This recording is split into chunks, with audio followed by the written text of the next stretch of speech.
Hello my friends, we have some breaking news. Russians tried to attack Ukrainian positions in Zaporizhzhia direction. Here in Mala-Takhmachka, they moved even with their convoys. It's very strange, so Russians are not successful in Pokrovsk-Dobropilya direction with their convoy attacks. So they thought, okay, maybe we should try something like that on the south as well, because Ukraine doesn't have the first Azov Corps established, but our guys were ready for this kind of the move of the Russian army because intelligence reported about the possible Russian strike towards Mala-Takhmachka and also not far away from Nestranka village. As you might see here, Russians were captured on so-called Russian-controlled territory, and here they were capable to actually move, but this attack was a complete failure for them, and I have the drone video to share with you. The job was performed by 118th Mechanized Brigade of Ukrainian Army. They stated that enemy attack from 3 of the flanks. The attack happened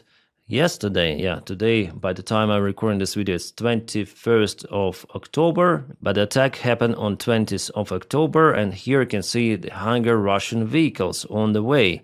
There are some of the Ukrainian drones going, and I can show you just still images of kabooms. One drone is usually not enough for those Russian hangar vehicles. So here kaboom, kaboom, vehicle continued the movement. Here once again kaboom, and still there is a movement. So you have to use lots and lots of the FPV drones to chase those Russian tanks with their armor.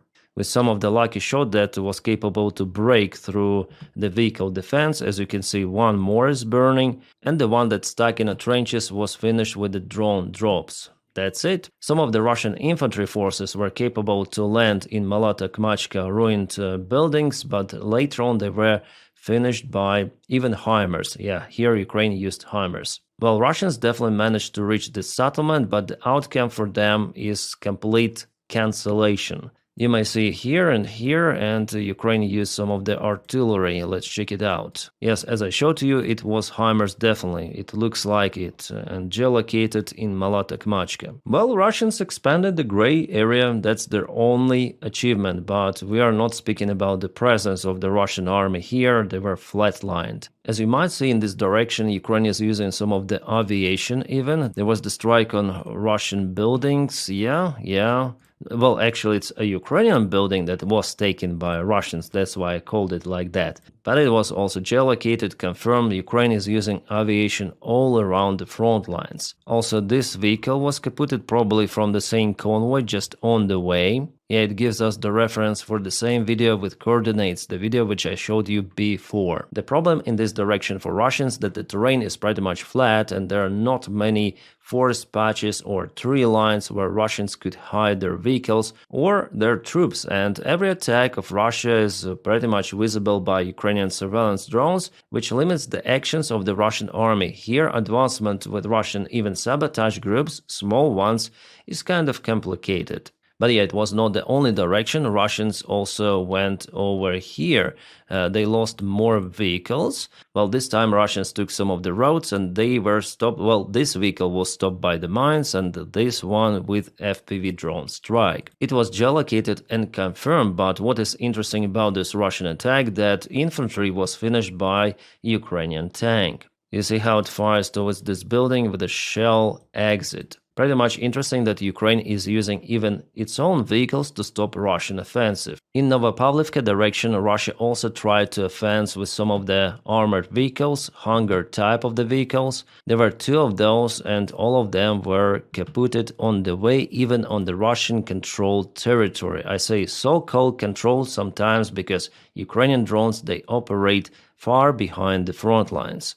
Yeah, vehicles were hit, infantry landed out in some of the forest line, but later on was chased and finished. A usual story for Russians, so we have this some sort of the deja vu from 2023 and 2024. Then Russia attacked not just with the infantry forces, but also using big, long convoys, armored vehicles, tanks, everything. And now they reincarnate this stuff, but all of that brings them severe, absolutely crazy losses. And what I see here that Ukraine managed to kaput even Russian artillery system far away. Oh, it was a Grad system, PM-21 Grad, definitely on fire. As you might see, Russians are trying to use some of the protection for the system. Well, in this case, not just track was hit, but the artillery launching unit itself, so it was kaputted. Geolocated, confirmed, really far away from the zero line of the front lines. And this is the most fresh video from Zaporizhzhia direction. One more Russian midwave attack happened on the south. Many of the vehicles Russians used and all of them were chased by Ukrainian FPV drones. Totally, Russia used 20 of the vehicles in this strike. Also, there were some of the motorcyclists and everything of that was kaputted. The job was performed by Ukrainian Brigade Roniny. And this video I got from Sternenko channel, who supports drones for those units. So for a single day, the losses of Russia in Zaporizhzhia direction are comparable to what they have lost recently in Pokrovsk-Dobropilya. It is crazy. Why they're doing it, I'm out of clue, but it's good that they're doing it because Ukraine nails them very hard. I read Russian military bloggers, including Strelkov, war criminal, who continues somehow to type something on Telegram. Well, his wife does it, but they have some sort of the communication connection. So Strelkov is in shock as well. And many other military bloggers of Russia too, that what is happening is madness with those convoys. So Russian military command, they know it, but probably they don't have another choice because their commands coming for them continue to push, propel with vehicles, without vehicles, as you want, but you need to take more ground. That's it. So here Russia was not successful despite significant amount of the forces they used recently. Well, Russians also tried to advance towards Stepnohirsk, and there is the expansion of the gray zone for now. Ukraine works with some of the artillery systems on Russian positions, and the Russians are moving closer to the settlement. Unfortunately, but still without the main forces advancement. Here we speak about the small sabotage groups that use this difficult terrain, some of the urban environment of those settlements. And let's go a little to the east. Here Russia took control over Poltavka. I guess fully they took it. At the same time, Ukraine used some of the drones to hit Russian positions. Well, here Russia has the most successful direction. They still hesitate to use their armored vehicles here for whatever reason. Probably they decide to use those in the most robust Ukrainian defense directions. In this direction, they advance with their infantry, motorcycles, all-terrain vehicles, and they back up everything of that with lots of the aviation strikes. As you might judge on those kind of the symbols over here, and Russia recently started to modernize their aviation gliding bombs.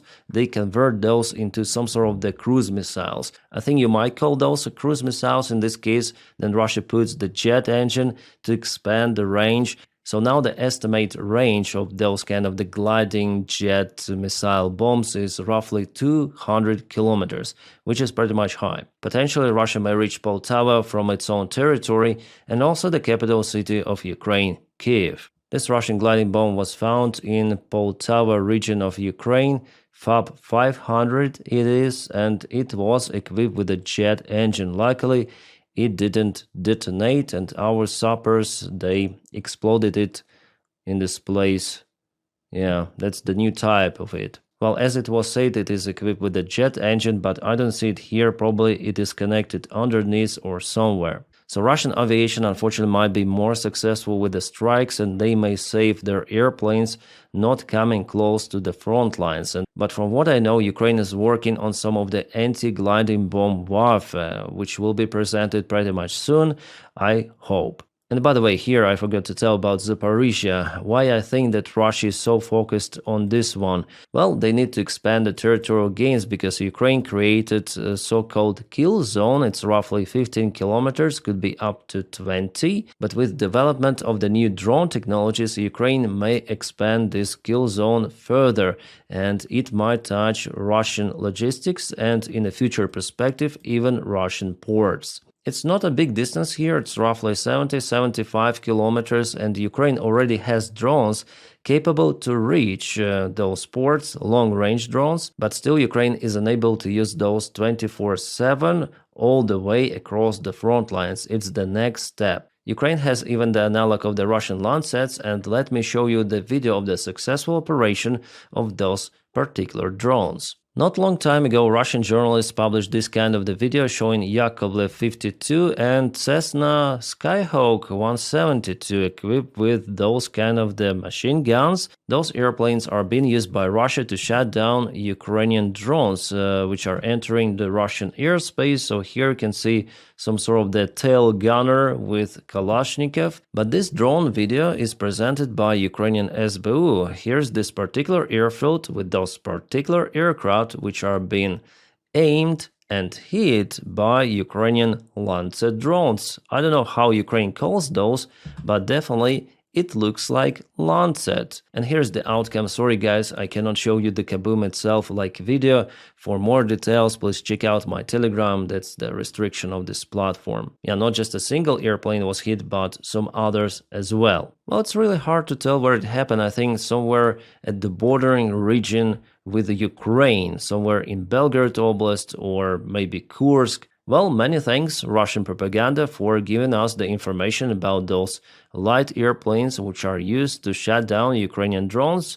Not any longer. Now let's go back to the front lines because I saw some of the positivity in Alexandrograd, where Ukraine gained control over this settlement. Liberated, returned back. It was confirmed by Telegram channels. There were some of the fights in the trenches. The presence of Ukrainian army was confirmed and Russians were repelled. For a very long time, Ukraine was capable to gain the territory in this very difficult direction.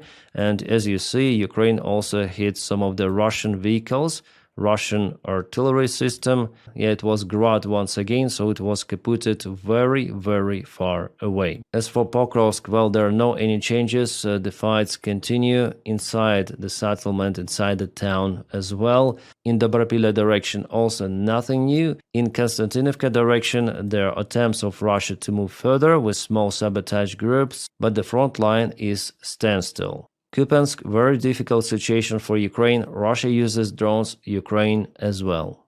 And we have the update from the deep state military map that give us the advancement in Malinivka yesterday and today. Also, Russians occupied Poltavka. I already mentioned it for you. So yesterday and today. And Kalinivsky, also light Russian offensive in this area. As I continue to tell here, Russians every day, almost every day, take the ground in Zaporizhzhia, Dnipropetrovsk and Donetsk regions. But still, this movement is not enough for them to break through Ukrainian defense lines. The main defense goes through Pokrovsk and towards south. An interesting case today happened in Hungary and also Romania. Some of the oil facilities and also refineries affiliated with processing Russian oil caught fire.